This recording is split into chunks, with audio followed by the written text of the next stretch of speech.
on the Rock Feed podcast, we are honored to be joined by one of the most respected and influential guitarists in heavy music. He's the driving force behind Black Label Society, Zakk Sabbath, carrying Pantera's music around the world. And of course, he was the guitarist for decades for the late icon, Ozzy Osbourne. Zakk, thank you so much for being here. Oh my gosh, what's going on, buddy?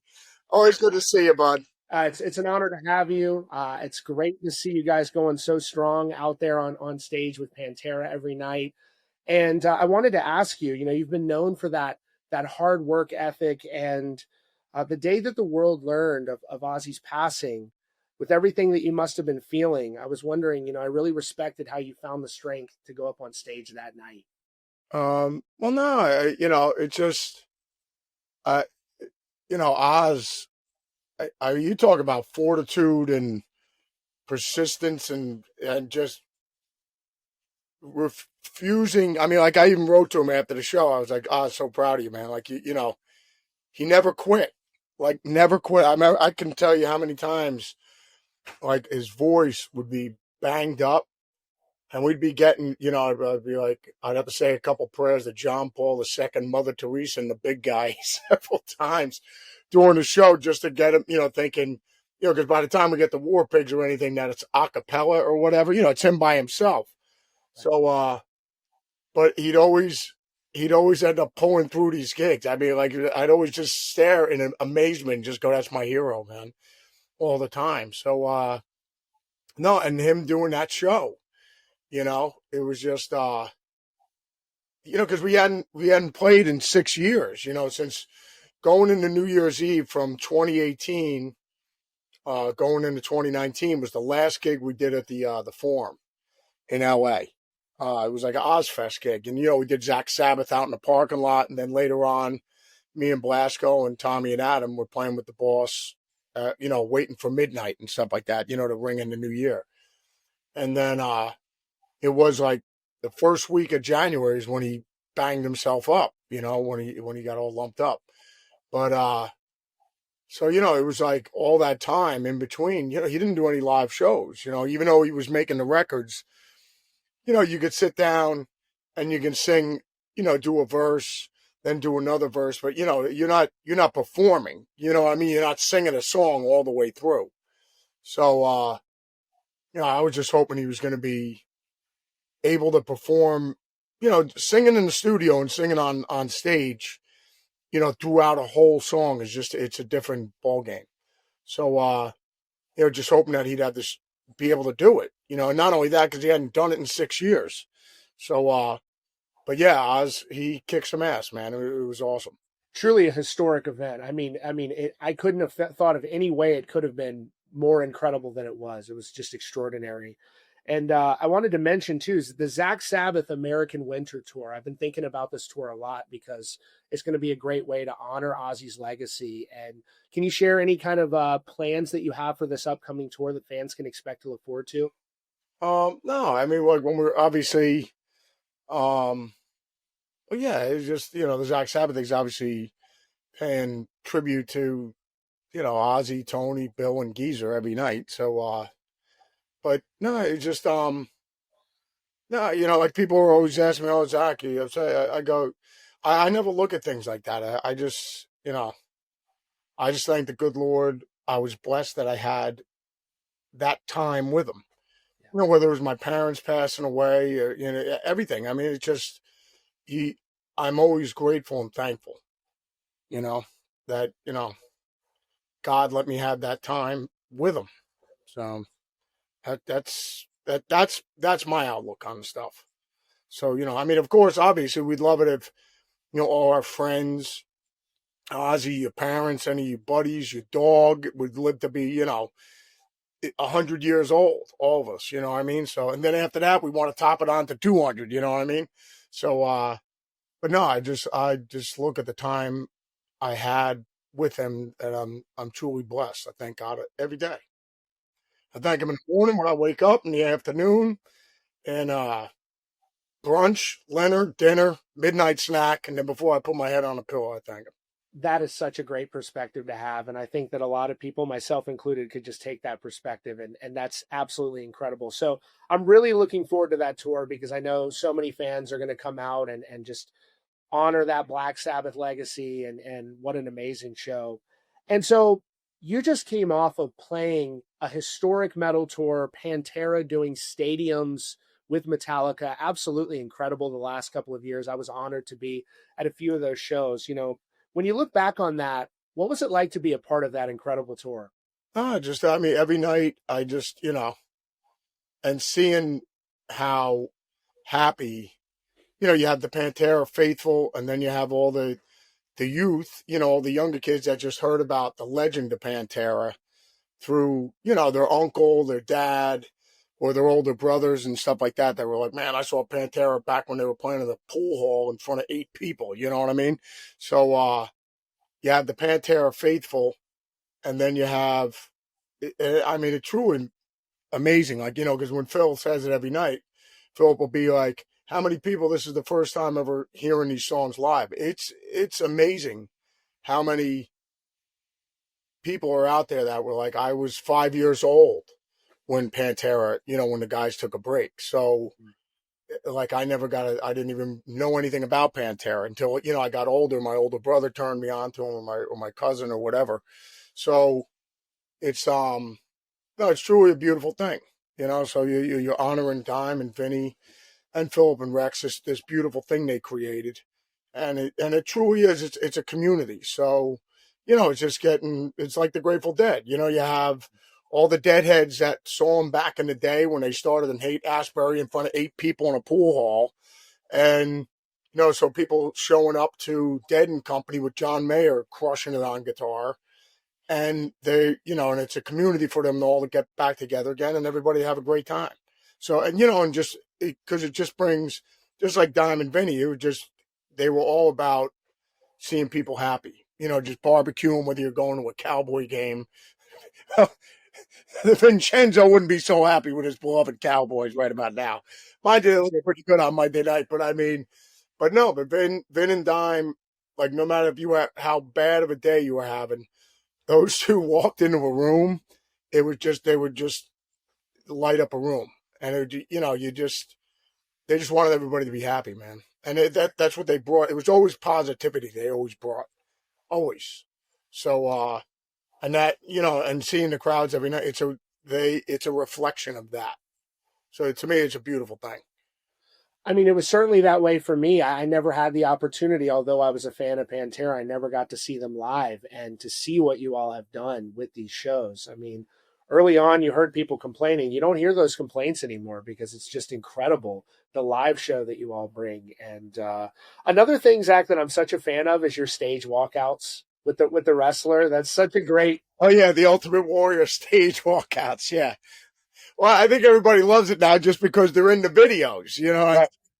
So yeah, so it's awesome. So everyone's just looking forward to it, so they can go, yeah, I was in the video, So yeah, it's awesome, man. Do you know how many like pro wrestling figures that you probably have in your collection? Oh, how many Ultimate Warrior dolls? I mean, I still find, either people actually give them to me as gifts and stuff like that, and I always have to remind Barbara Ann. She goes, "They're not dolls; they're action figures." Okay, Yeah, they're action figures. Stop. So, no, I got my suitcase with it loaded with all of them. I got everyone. Yeah, because I like mixing it up every night. I love that. Now that has become such a viral I got to sensation. I just take everything serious, so it's got to be serious. So that's the reason why I do it. Right. No, I I love it. So I want to talk about Black Label Society, obviously, and you released a couple bangers last year, The Gallows, Lord Humongous, and I was wondering, obviously, a lot of Black Label Society fans wondering, could there be an album on the horizon coming up in the near future? Well, yeah, I mean, it is. It's just a weird thing how it all evolves. I remember, talking with Oz even when he remembered when, merchandise wasn't a big thing. Like I'm saying, like he said, the first big merchandising thing, he went and saw Elvis, and he couldn't believe like all the merchandise. He was like, "Oh my god," but like between that and that Oz, going through, it was vinyl, then it was cassette, then 8-track, then then the CDs came around. Then it was, like all the different formats, Right. just constantly evolving. And then even with recording, like Oz was saying, Zakk, I remember it was a big deal when we had like, you had a 4-track, then we had 8. It was like, oh my God, this is so awesome. And then, then 24 track came out, and it was like, oh my God, and then it was a 48 track. And so like I remember Oz telling me like, all the phases that he had gone through to like, where the consoles are now, to Pro Tools and everything like that. It's just the evolution. So of everything that it is. So I mean, no, but like with a format where it's at now, usually you'd make a record. Everybody would. It's just like you make an album, then you do a big campaign behind it, and then you tour behind the album. Then you do it again. I mean? So, but like now it's just, I mean, I don't even mind it, because I mean, it's just, I remember we started recording the new album like 2 years ago. Just tracking a whole bunch of stuff. JD, Zakk, and I mean, over at the Black Vatican, it was when JD and Jeppy came out, and Dario, and then we were tracking new stuff, and it was like that was over 2 years ago now. And like Gallows was a new thing, and I think Lord Humongous was a new thing, and then we got some other ones that are, we just got done doing a new video for another one called Broken and Blind. So I guess that'll be the next one. Right. And but there'll probably be maybe 6 tunes and videos before the album even comes out, which I don't mind, because this way people get a chance to digest the record. You know what I mean? Before we're going to tour. But like probably in 2026 we'll be touring, doing Black Label, and then while obviously the Pantera celebration, just takes a rest for a while. I think we have some shows with Metallica, scheduled for Europe, like in like 9 months from now. So, so I guess they made a commitment to that. So we'll knock that out, and that'll be a great time. So anytime I could celebrate Dime and Vinnie and this amazing thing that, Philip and Rex created with the fellas, I'm honored to do it. So, without a doubt. I mean, you've done it so well, and just to see how the band has been putting on these world class performances, I have yet to speak to a single person who has seen y'all perform that has not had an amazing time, truly. And it's just incredible. And so, between Pantera, Black Label, Zakk Sabbath, how many shows a year would you estimate roughly that you're doing? I don't know, but the girls don't like to be disappointed, so you got you got to make sure you can afford that slice of pizza and the soda on the side. So, but I no, love it. no, but I love it. I mean, I truly do. I mean, I have buddies that started, when I first started with Oz back in 87, 88, when we started touring, that, they were like, Zakk, I can't believe you're still touring or whatever. And I was just like, because they were like, I got either, a gig back home, and whether they're working at a theater, doing sound or whatever, and they're just like, dude, I couldn't take the road anymore. I just wanted to be able to sleep in my own bed, every night or whatever. But like, I don't know. I mean, I guess that'll be a bridge I cross when you get there. I mean, and like, look at the Stones. I mean, the Stones do it. They're not doing it because, well, maybe unless you get a massive gambling problem and you got to, Right. and I guess, and you're putting your money on the Cowboys every day, Super Bowl. I shouldn't speak 'cause I'm a New York Giant guy, but I'm an Eagles fan. well, you're doing well right now. So Yeah. in the day, the Jaworski years were pretty rough. Yeah.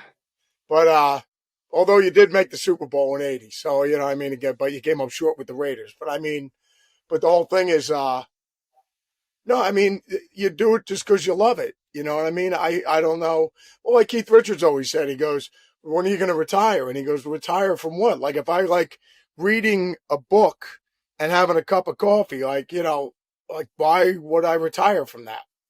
I enjoy Right. it. So and I get it. I understand. Like if you can't physically, with sports, it's a different thing. You know what I Right. mean? We're in that regard, where like if you can't pitch anymore, you can't perform at the level of where Tom Brady's like, if I'll give it one more shot, one more year, and then I'm done.